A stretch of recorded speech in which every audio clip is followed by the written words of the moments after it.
Muy bien, nuestro hermano Juan Daniel Bertín queda a cargo de la reunión para compartirnos el mensaje del Señor. Gracias. Muy buenas noches. Le iba a recomendar a las maestras de escuela dominical hoy que se fijaran si los chicos no venían con algún tigre o alguna víbora. Estuvieron en Temayquén, muchos de ellos. Sabemos que pasaron un lindo tiempo juntos y nos alegramos que hayan vuelto bien. Esta tarde estaba pensando que siempre hay textos, pasajes en la Biblia a los cuales volvemos vez tras vez. Son pasajes en los cuales tal vez Dios nos habló de una manera especial.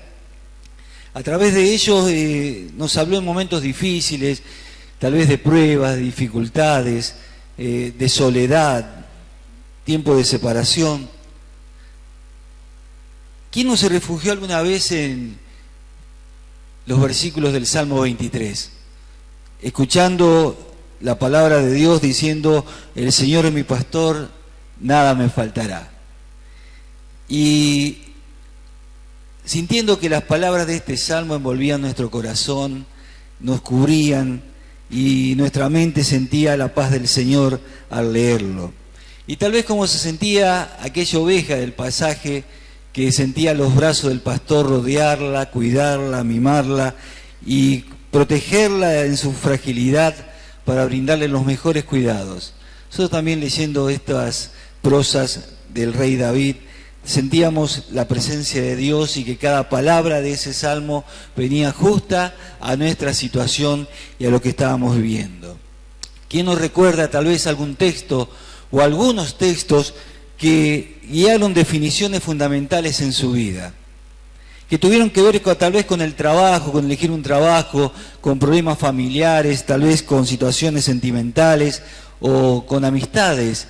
Y dijimos: el Señor realmente me habló por este texto, y haberle hecho caso cambió el rumbo de mi vida, cambió y tomé la mejor decisión porque hice caso a Dios.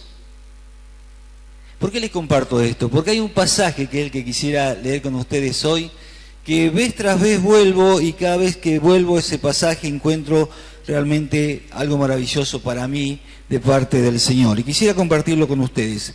Se encuentra en 2 Reyes, capítulo 18, y su pasaje paralelo también vamos a leer algo en Crónicas, capítulo 29. A los jóvenes y adolescentes los desafío. A ver, los jóvenes y adolescentes, por favor, que me levanten la mano. Voy a poner un límite, hasta 35. Algunos de 50 me parece que están levantando la mano. Los desafío, y a todos los que quieran, a leer Primera y Segunda Samuel, Primera y Segunda Reyes, Primera y Segunda Crónicas, y allí van a encontrar, en estos pasajes abarcan la más rica y destacada de la historia de Israel, de los reyes de Israel. Y realmente van a ver allí todas sus cosas buenas y también sus cosas malas. Y van a encontrar la vida de quien vamos a mirar hoy, de Ezequías, un rey de Israel. Van a encontrar tal vez algún capítulo que no sea tan fácil de leer porque hay muchas genealogías, pero realmente es una bendición. Y ustedes, cuando alguien abre la palabra de Dios y leen Reyes, dicen: yo ya sé esto, yo lo leí, qué bueno que sería eso. Así que vamos a leer en 2 Reyes, capítulo 18, versículo 1. Dice: en el 3er año de Oseas, hijo de Ela, rey de Israel, comenzó a reinar Ezequías, hijo de Acaz, rey de Judá. Cuando comenzó a reinar era de 25 años y reinó en Jerusalén 29 años. El nombre de su madre fue Abí, hija de Zacarías. Hizo lo recto ante los ojos de Jehová, conforme a todas las cosas que había hecho David su padre. Él quitó los lugares altos y quebró las imágenes y cortó los símbolos de acera, hizo pedazos la serpiente de bronce que había hecho Moisés, porque hasta entonces le quemaban incienso los hijos de Israel, y la llamó Neustán. En Jehová Dios de Israel puso su esperanza, ni después ni antes de él hubo otro como él entre todos los reyes de Judá, porque siguió a Jehová y no se apartó de él, sino que guardó los mandamientos que Jehová prescribió a Moisés. Y vamos a leer en Segunda Crónicas, el libro de Segunda Crónicas, capítulo 29. Segunda Crónicas, capítulo 29. Vamos a leer del versículo 3. Dice Crónicas 29:3: en el primer año de su reinado, en el mes primero, abrió las puertas de la casa de Jehová y las reparó, se refiere a Ezequías. E hizo venir a los sacerdotes y levitas y los reunió en la plaza oriental. Y les dijo: oídme, levitas, santificaos ahora y santificad la casa de Jehová, el Dios de vuestros padres, y sacad del santuario la inmundicia, porque nuestros padres se han rebelado y han hecho lo malo ante los ojos de Jehová nuestro Dios, porque le dejaron y apartaron sus rostros del tabernáculo de Jehová y le volvieron las espaldas. Y aún cerraron las puertas del pórtico y apagaron las lámparas. No quemaron incienso ni sacrificaron holocausto en el santuario al Dios de Israel. Por tanto, la ira de Jehová ha venido sobre Judá y Jerusalén y los ha entregado a turbación, a execración y a escarnio, como veis vosotros con vuestros ojos. Y aquí nuestros padres han caído a espada, y nuestros hijos, nuestras hijas y nuestras mujeres fueron llevados cautivos por esto. Ahora, pues, yo he determinado hacer pacto con Jehová, el Dios de Israel, para que aparte de nosotros el ardor de su ira. Hijos míos, no os engañéis ahora, porque Jehová os ha escogido a vosotros para que estéis delante de él, y le sirváis, y seáis sus ministros, y le queméis incienso. Versículo 15. Estos reunieron a sus hermanos, y se santificaron, y entraron conforme al mandamiento del rey, y las palabras de Jehová para limpiar la casa de Jehová. Y entrando los sacerdotes dentro de la casa de Jehová para limpiarla, sacaron toda la inmundicia que hallaban en el templo de Jehová, al atrio de la casa de Jehová. Y de allí los levitas la llevaron fuera al torrente de Cedrón.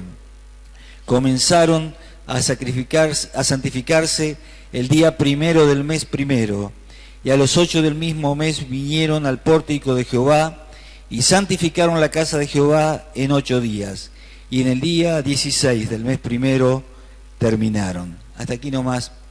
Luego vemos algunos versículos en este libro de Crónicas.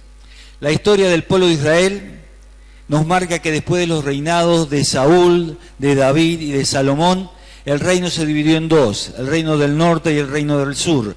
El reino del norte compuesto por 10 de las 12 tribus y el reino del sur por 2 de las tribus. Para decir algo más sobre el reino del sur, que es donde reinó Ezequías, podríamos decir que 20 fueron los reyes que gobernaron, 19 reyes y una reina. Y tenemos una estadística realmente malísima. Nos dice la palabra de Dios que 12 de aquellos 20 reyes fueron realmente malos en su reinado. Nos dice que 5 fueron buenos y 3 fueron entre bueno y malo, hicieron cosas buenas y cosas malas. Ezequías, sin duda, fue de todos ellos el mejor. Y hay algún secreto de por qué fue el mejor. Hemos leído en el versículo 5 del capítulo 18 que en Jehová, Dios de Israel, puso su esperanza. Y además el versículo 6 dice: porque siguió a Jehová y no se apartó de él, sino que guardó los mandamientos que Jehová prescribió a Moisés. Por eso se dijo de él que fue el mejor de todos los reyes. Ahora, ¿cómo logró que se llegara a decir esto de él? Él pudo ser uno más de los 12 que fueron malos, o uno más de los 3 que fueron más o menos. Sin embargo, él no quería repetir la historia de su padre, ni de su familia. Él quería ser distinto a lo que había vivido hasta ahora. Le pregunto, ¿usted conoce a alguna persona que tal vez ha nacido en un ambiente de violencia, de maldad, que las circunstancias parecen indicar que de ninguna manera va a poder salir a flote o va a poder quebrar esa tendencia? Esto era precisamente lo que le rodeaba a este muchacho. Pero este muchacho no podría echarle la culpa, por ejemplo, a la indigencia o a la marginalidad o a la pobreza. Él era hijo de un rey y además era un rey. Así que no era pobreza lo que su familia pasaba. Es más, él parecería tenerlo todo, dinero, cultura. Sin embargo, parecía que él iba a repetir la historia de sus padres. Y él no quería hacerlo. Pero ¿sabe una cosa? La maldad no tiene que ver con lo que nos rodea. La maldad no tiene que ver con lo que tenemos o con lo que poseemos, sino con lo que hay dentro de la vida de cada uno. Dijo el Señor Jesús en Mateo 18:20, pero lo que sale de la boca, del corazón sale, y esto contamina al hombre, porque del corazón salen los malos pensamientos, los homicidios, los adulterios, las fornicaciones, los hurtos, los falsos testimonios, las blasfemias. Y cuando Jesús dijo esto, es como si dijera, nadie queda exceptuado. El corazón del hombre está contaminado por el pecado. No hay nadie que pueda decir, yo no he practicado alguna de las cosas que Jesús mencionó. Yo no estoy entre los que practican estas cosas. Por eso el apóstol Pablo tuvo que decir en Romanos 3:23, por cuanto todos, vos, usted, yo, por cuanto todos somos pecadores, estamos lejos de Dios. Este muchacho de la historia, Ezequías, lo pasado no lo podía cambiar. Nosotros tampoco podemos volver atrás y borrar las palabras que dijimos, las ofensas que cometimos, las acciones con que ofendimos, las heridas que causamos a una de las personas que amamos. ¿Cuántas veces vos te propusiste tal vez ser mejor persona? Mejor padre, mejor madre, mejor hijo, mejor hija. ¿Cuántas veces te propusiste no caer en los errores y en los pecados del pasado? Sin embargo, fracasamos. Es que un cambio de vida no lo logra nuestra fuerza de voluntad, ni que tengamos un pensamiento positivo. Si vos realmente has intentado en algún momento de tu vida cambiar tu vida, tener paz en tu corazón, eso solo lo puede hacer Dios. Solo lo puede hacer Dios. Si hasta hoy fracasaste, quiero decirte que es porque el único que puede cambiar nuestra vida, el único, es Dios. Dice la Biblia que si Jesús, el Hijo de Dios, vino a este mundo, tomó nuestra forma, como estuvimos recordando en el tiempo de la cena del Señor, y vino a este mundo con un propósito en su corazón, con un propósito que era buscarnos y salvarnos. Y la única forma de que esto fuera posible, de que nos pudiera salvar, era que Él ocupara nuestro lugar, que Él llevara nuestro castigo y nuestra culpa, y Él lo hizo en la cruz del Calvario. Jesús murió por nosotros. Era necesario que Él ocupara ese lugar. Dice la Biblia que murió el justo, Jesús, por nosotros los injustos. Dice que murió el santo, Jesús, por nosotros los pecadores, para llevarnos a Dios. Para que Dios el Padre pudiera perdonar nuestros pecados, limpiar nuestra maldad, si se lo pedimos de corazón. No podemos cambiar lo que hicimos, pero Dios puede perdonar lo que hicimos. Por eso dice Dios en su palabra, que quien cree en Jesús, quien pide perdón a Dios por sus pecados y le recibe en el corazón, es una nueva criatura. Y dice, las cosas viejas pasaron, todas son hechas nuevas. Dios puede hacerlo, es el único. Yo quiero invitar, si hay alguna persona, como dijo el pastor, que nunca pidió perdón a Dios por su pecado, pero quiere cambiar su presente y su futuro, y quiere que Dios perdone su pasado, este es el momento para hacerlo. Y pueda en una oración sencilla del corazón, que salga del corazón, decirle, soy un pecador, necesito, oh Dios, tu perdón. Dios quiere estar en tu vida. Dios quiere estar en tu vida. Eso hizo Ezequías. Ezequías hizo eso. Fíjense que notable, dice que en el primer año, no esperó tiempo. Él se dio cuenta que era necesario, en el primer año, dijo él, lo primero Dios.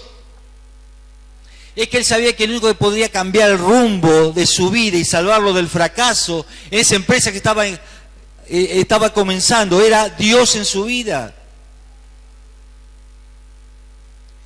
Y él dijo, he hecho lo malo y hemos hecho lo malo delante de Dios. Pero él estaba arrepentido, estaba dispuesto a pedir perdón y estaba dispuesto a seguir los mandatos de Dios para su vida y para la nación. ¿Tiene usted una Biblia en sus manos? ¿Quiénes tienen Biblia hoy?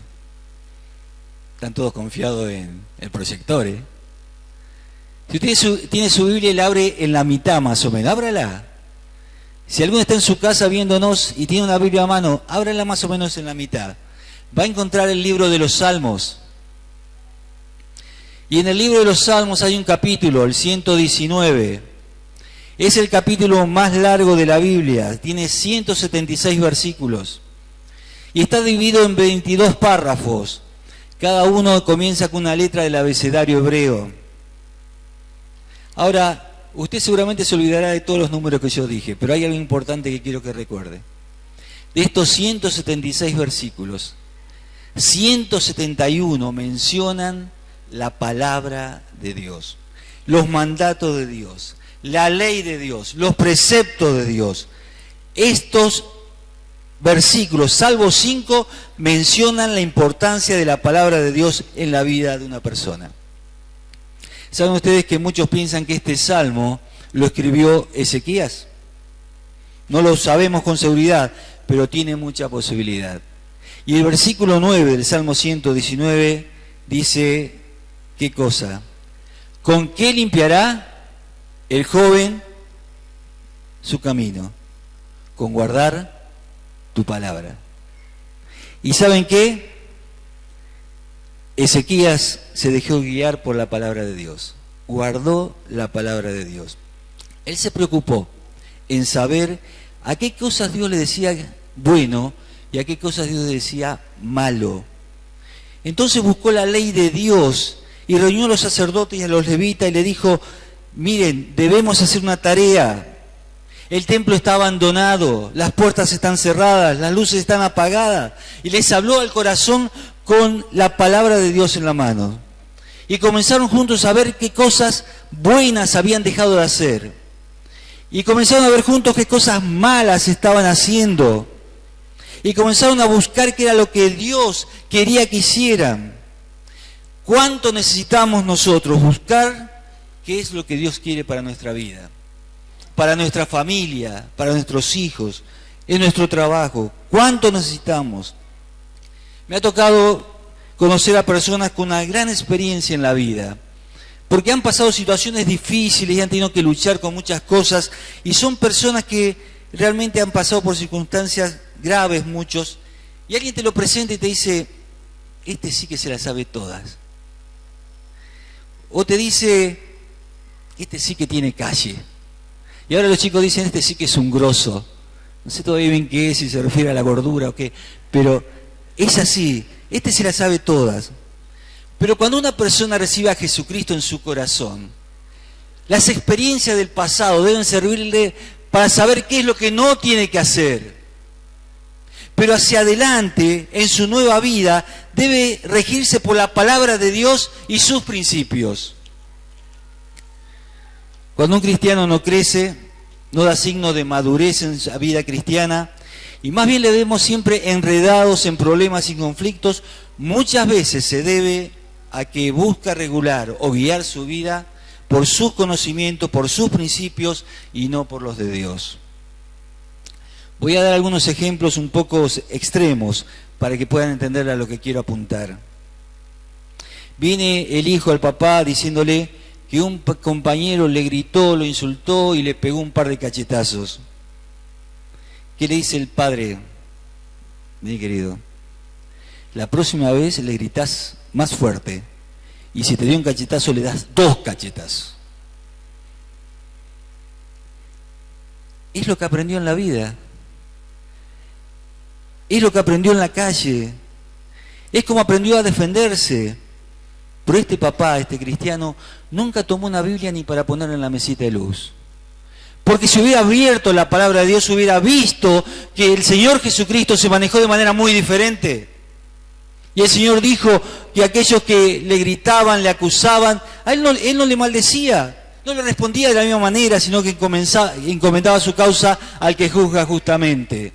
Y podríamos ver miles de actitudes del Señor donde dice, no es así como le dijiste a tu hijo. A alguien se le cayó un billete. Y vino alguien y lo pisó para que no lo viera, lo juntó y se lo guardó. Y encima lo vio su chico, su hijo. ¿Por qué puede actuar un cristiano así y pintarlo como que es una viveza o algo que no está mal? Simplemente porque desconoce la palabra de Dios y lo que Dios piensa de respecto de la honradez de un hijo suyo. El otro día compré una bolsa de carbón y la llevé a mi casa y decía la bolsa en grande, letras así, 5 kilos. Y en letra más chiquita, yo diría así, dice aproximadamente.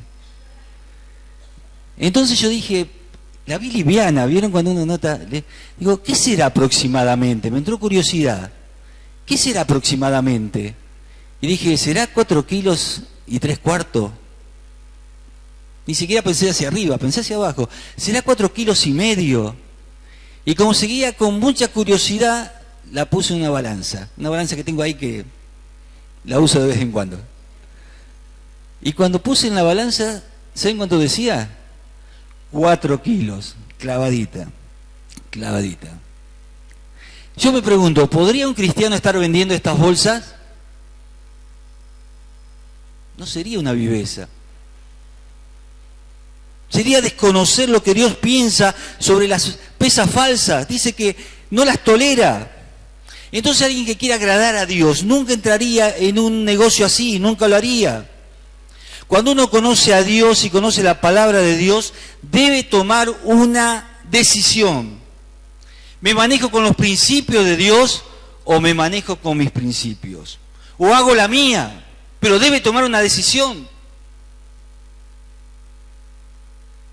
Una pregunta que podríamos hacernos es, ¿por qué Dios nos aconseja? ¿Por qué Dios nos da principios a seguir? ¿Por qué nos dice lo que es bueno? ¿Porque nos ama o porque quiere nuestro mal? ¿Por qué pensamos nosotros que sabemos más que Dios? ¿Por qué pensamos que vamos a ser felices haciendo las cosas diferentes a lo que Dios nos dice en su palabra? ¿Por qué muchas veces buscamos nuestra ruta para querer ser felices y no tomamos en cuenta a Dios? Pero luego vivimos pidiéndole, Señor, bendíceme, Señor, bendíceme, Señor, bendíceme, por esto que he tomado, esta decisión que he tomado. Muchas veces confundimos la misericordia de Dios, que nos da cosas que queremos, aunque fuimos de contramanos para obtenerlas. Dice la palabra de Dios, la bendición de Dios es la que enriquece y no trae tristeza con ellas. Y a veces conseguimos lo que queríamos, dinero, casa, un novio, un hijo, una amistad, un compañerismo. Pero al tiempo, esas cosas, aunque nos hicieron felices en un momento, traen tristeza.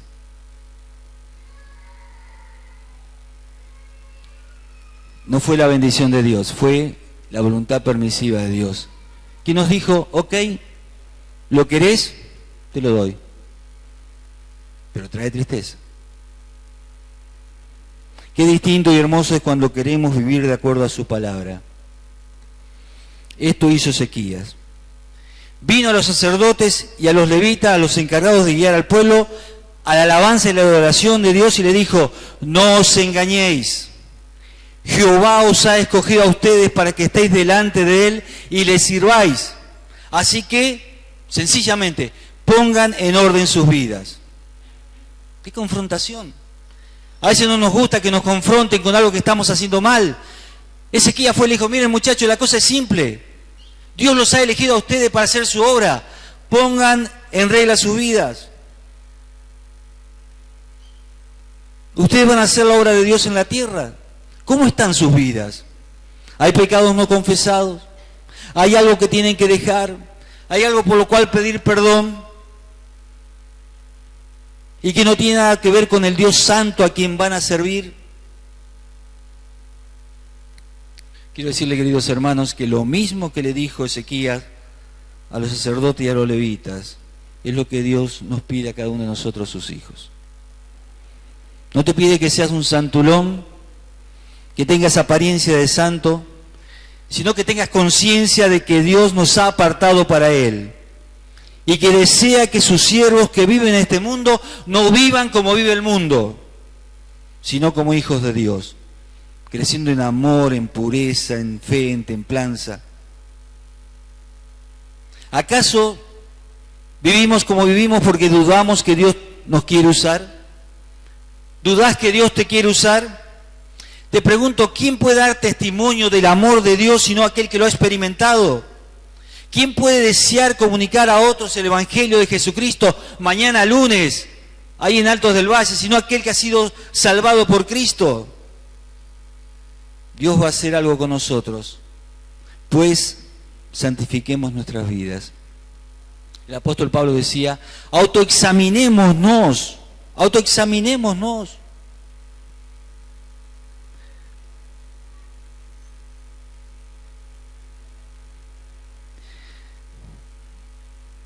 ¿Cuándo nos vamos a decidir por hacer la obra de Dios? Y quiero preguntarte solemnemente a cada uno de los hermanos que están aquí, que ya tienen unos años conociendo al Señor como Salvador, ¿cuándo te vas a hacer cargo de la parte que te toca en la obra de Dios? Los levitas y los sacerdotes nos dijeron, mira, pero nosotros queremos tener un lugar destacado. Está bien, vamos a trabajar, pero queremos tener un lugar destacado. No dijeron eso. O sea, ¿qué hicieron? Se remangaron. El templo estaba sucio. Era una gran inmundicia. Comenzaron a limpiar todo. Cuando Dios es lo principal en tu vida, ningún trabajo es pequeño o importante. Es para Dios. Ezequiel habló a los músicos y le dijo, miren, santifíquense. Habló a los cantores y dijo, santifíquense. Habló a cada uno en su trabajo y dijo, santifíquense. Y al pueblo le fue recordada la palabra de Dios. Y todos comenzaron a venir al templo. Comenzaron todos a venir al templo a traer sus ofrendas al Señor, sus diezmos. Cuando Dios es lo principal en nuestra vida, darle a Él, lo hacemos con alegría. Tu tiempo, tu esfuerzo, tu ofrenda, lo hacemos con alegría. Y ellos comenzaron a adorar a Dios. Y fue tan hermoso lo que vivieron, que se dio lo que muchas veces hemos mencionado aquí. Se vivió una espiritualidad contagiosa. Comenzaron a ver lo que Dios hacía en su vida, comenzaron a ver lo que Dios hacía en la vida del hermano, comenzaron a ver familias restauradas, comenzaron a ver cómo Dios estaba transformando al pueblo y ver lo que Dios era capaz. Y uno a otro se fueron contagiando. ¿Qué hicieron? Dijeron, vamos a compartir esto que nos está pasando. Vamos a celebrar la Pascua. Y dice que invitaron a los israelitas que todavía quedaban en los alrededores, e invitaron a los extranjeros que estaban viviendo en los alrededores, y algunos dice que se comenzaron a reír. Tal vez no pase esto en el día de mañana. Algunos se comenzaron a reír, y algunos se burlaban, pero muchos vinieron y se agregaron a la celebración. Y esto fue tan impactante para el pueblo. Volver a Dios, santificarse, prepararse para servirle. Que fíjense en lo que dice en el capítulo 30 de Segunda Crónicas, capítulo 30, versículo 23. Dice, y toda aquella asamblea determinó que celebrasen la fiesta por otros 7 días, y la celebraron otros 7 días con alegría. sigamos sirviendo, sigamos adorando a Dios, sigamos alabándole a Él. Te pregunto, vos sos un hijo de Dios, ¿por qué te vas a quedar afuera? ¿Cuál es la razón por la que te quedás afuera del servicio al Señor, del gozo de servirle? ¿Qué hay más atractivo? ¿Qué hay más hermoso? ¿Qué es lo que hace que te quedes en tu casa en lugar de venir a la casa de Dios? ¿Qué es lo que hace que te quedes en tu casa en lugar de ir a la célula? ¿Qué es lo que hace que tenés más atractivo que estar con los hermanos? Te pregunto, ¿alguna vez llevaste a alguien a los pies de Cristo? ¿Le hablaste como queremos hablarle mañana a personas del amor de Dios? ¿Alguna vez llevaste a alguien a los pies de Cristo? ¿O fuiste parte porque le invitaste a la persona, porque oraste por ella, de que una persona alcanzara la salvación? ¿Te volvió a pasar algo tan grande como eso? ¿No? ¿Por qué lo dejaste de hacer? ¿Por qué lo dejaste de hacer?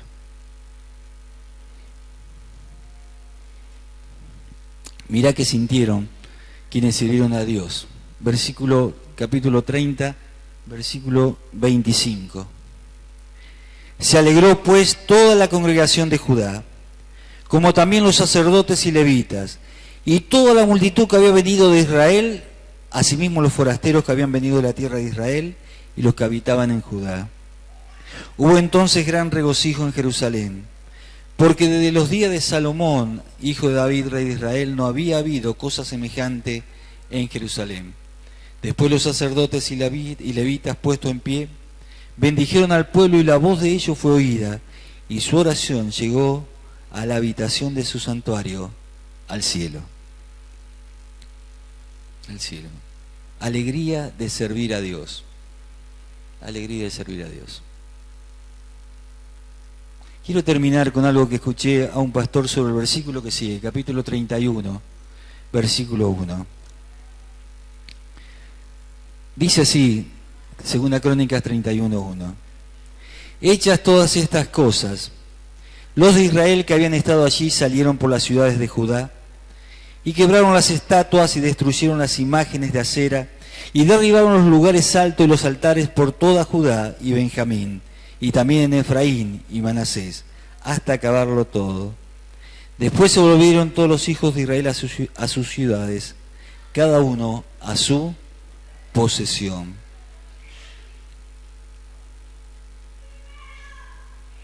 ¿Qué hicieron después de estar junto a Dios y a su palabra? De haber escuchado lo que era necesario, la santidad, de honrar y servir a Dios, para honrar y servir a Dios. Dice que salieron a buscar las estatuas, los lugares altos, y los destruyeron, los quebraron. Y luego que terminaron de hacer esta tarea, recién ahí se fueron a descansar. Lo notable es que estas personas habían venido a Jerusalén por el mismo camino por el cual se volvieron. Pero cuando venían hacia Jerusalén, las estatuas estaban ahí, los ídolos estaban ahí, los lugares altos estaban ahí. Pero ¿saben qué? Se habían acostumbrado a verlos. Tal vez alguno de ellos hasta se paró a honrarlos, a rendirle culto. Habían acostumbrado a que estén esas imágenes ahí. Pero ahora que sabían que Dios los tenía en cuenta, que Dios quería que se santificaran, que vivieran de una manera distinta, que quería Dios que les sirvía y que sirvieran, entonces dice que se volvieron por ese mismo camino a destruir esas imágenes, a destruir esos ídolos. Fueron directamente a romperlas, porque reconocieron que le impedían vivir en santidad y servir al Señor. Hoy escuchamos la palabra de Dios a nuestros corazones. Decía el pastor: Señor, háblame a mí. Y vos escuchaste que este Ezequías, en el principio, para que su vida cambie, dijo: Dios va a estar primero.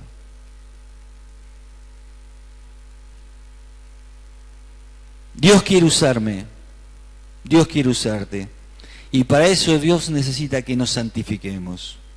Santificarnos significa no demorarnos en quitar todo ídolo e impedimento para que Dios pueda usarnos poderosamente. Y no es mañana, es pasado. Estos hombres salieron de escuchar la palabra de Dios y dijeron, tengo que hacer esto. Esto me está impidiendo que Dios pueda usarme. Esto está impidiendo que yo pueda servirle. ¿Por qué lo voy a dejar ahí? Dios me pide santidad. Voy a quitar estas cosas. Tomaron la determinación. Fueron y lo quitaron.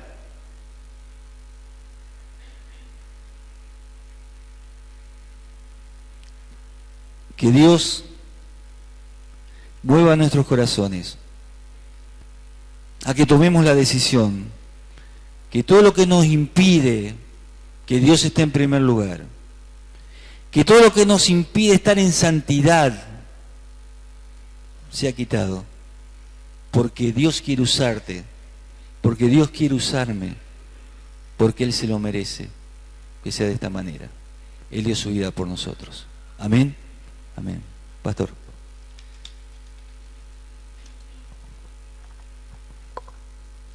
Muchas gracias, Juan Daniel. Yo recién miraba el comienzo del reinado de Ezequías y tenía 24 años cuando empezó su reinado.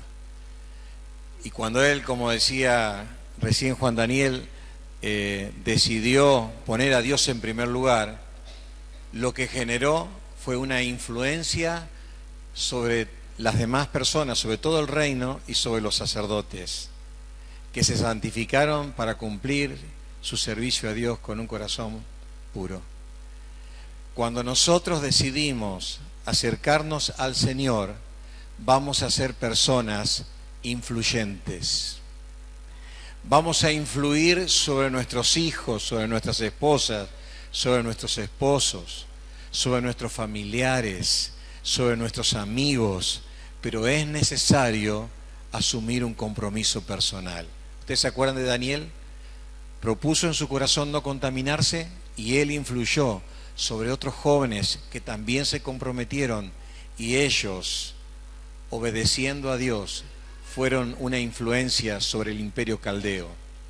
Si nosotros asumimos un compromiso de poner al Señor en primer lugar, vamos a ser personas influyentes espiritualmente que van a bendecir a todos aquellos que nos rodean. ¿Cuánto necesitamos los padres ser influyentes sobre la vida de nuestros hijos? Vamos a orar al Señor en esta noche para que el ejemplo de Ezequías pueda ser tomado por cada uno de nosotros. Y allí donde vos estás, cerrá tus ojos y pedile al Señor en este momento: Señor, yo quiero colocarte en primer lugar. Él dijo, yo hice un pacto con Dios.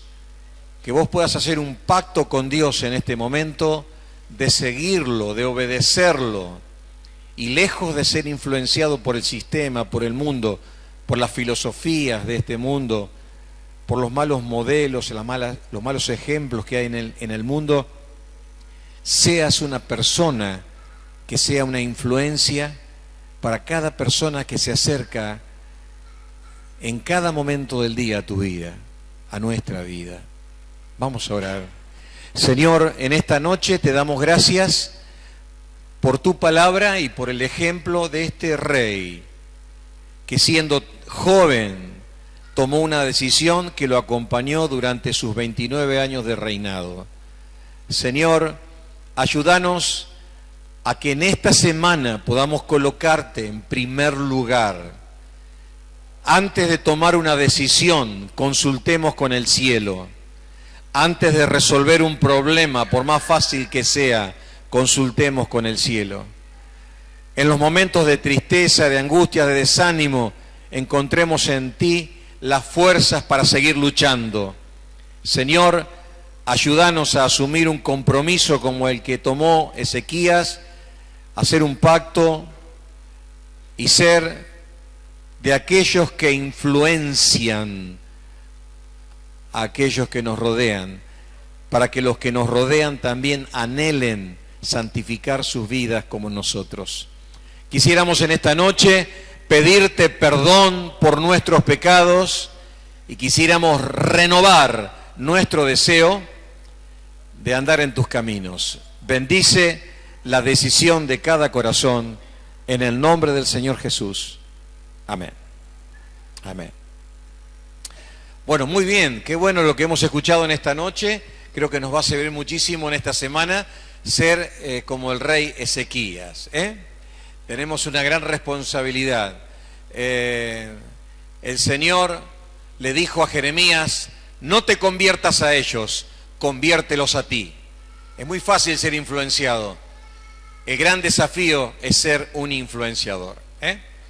Bueno, antes de que nos podamos...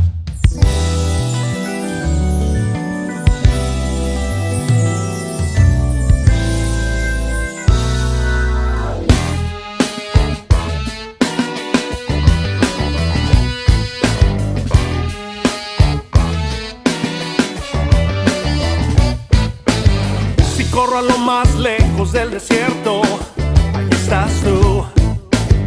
Si vuelo a lo más alto de los cielos, ahí estás tú.